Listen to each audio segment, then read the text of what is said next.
በቼልሲ መረጃዎቻችን ግራኒት ዣካ ለዣቪ አሎንሶ ቼልሲን እንደማይቀላቀል በግል አረጋግጦለታል ሲል ዲማርዚዮ ያስነብበናል። የተጫዋች ወደ ቀድሞ አሰልጣኙ ለመሄድ ሲል እንግዲህ ይህንን እድል ለመጠቀም ብዙ ሙከራዎችን አድርጎ ነበር። ነገር ግን ይህ የማይሳካ መሆኑን እንግዲህ ሰንደርላንዶች ካረጋገጡለት በኋላ ለአሰልጣኙ በግል ነግሮታል ሲሉ መረጃዎችም ያሳያሉ። በዚህም የተነሳ የቀድሞ የአርሰናል እንዲሁም ደግሞ የባየር ሊቨርኩሰን ተጫዋች የሆነው በሰንደርላንድ ቤት ድንቅ ጊዜን ያሳለፈው ግራኒት ዣካ እዛው ሰንደርላንድ ቤት እንደሚቆይም ነው የተገለጸው።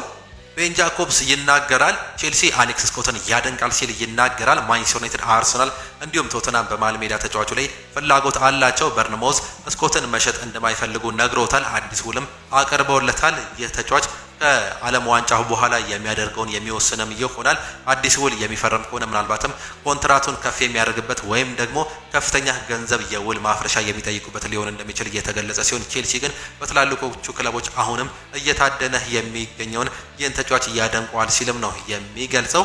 ኢንተር ሚላን በዚህ ክረምት ከቼልሲ ሊዘዋወር ስለሚችልበት ሁኔታ ከትሬቨር ቻሎባ ተወካዮች ጋር ውይይትም አድርጓል። የቼልሲ እንዲሁም የእንግሊዝ ብሔራዊ ቡድን የመሃል ተከላካይ የሆነው ከሴሪኤ ፍላጎት እየሳበ ሲሆን የትሬቨር ቻሎባ ወኪል ስለ ዝውውር ጉዳይ ለመዋየት ከኢንተር ሚላን ጋር ባለስልጣናት ጋር እንዲሁ ተገናኝቶም ነበር። ኮሞ የ26 ዓመቱን ተጫዋች እየተከታተለ ሲሆን በስታንፎርድ ብሪጅ የወደፊት እጣ ፈንታው ግልጽ ስላልሆነ የጣሊያኑ ፍላጎት እንዲጨምርም አድርጎታል። ቼልሲ ይህን ተጫዋች የሚሸጥበት እድል እንዳለ ከዚህ በፊት የተገለጸ መሆኑን ጋዜጣ ዴሎ ስፖርት እንዲሁ ያስነበበው ወይም ደግሞ ያስታወሰውም ጉዳይ ነው።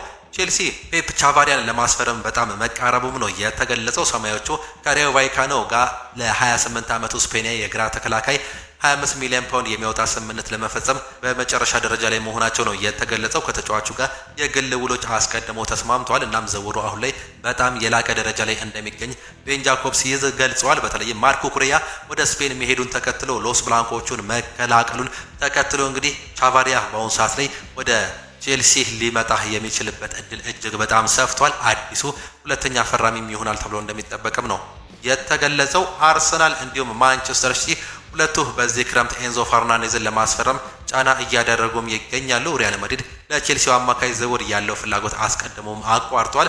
በዚህም የሁለቱ የፕሪሚየር ሊግ ግዙፉ ክለቦች ስምምነቱን ሊፈጽሙ የሚችልበትን እድል እየመረመሩም ይገኛሉ። ዣቪ አሎንሶ ደግሞ አርጀንቲናዊ ተጫዋች ወደ ቼልሲ ስብስብ በተሳካ ሁኔታ መልሶ ማዋሃድ እንደሚችልም እምነትም ያለው መሆኑ የተገለጸ ሲሆን ይህ ግን ምናልባትም ለሌሎች ክለቦች ከባድ ገንዘብ ጥያቄም ያደርግባቸዋል ተብሎ እንደሚጠበቅ መረጃዎችም አሳየን። ኮል ፓልመር ወደ ዓለም ዋንጫው ቡድኑ ስላለመጠራቱም እንዲህ ሲል ይናገራል።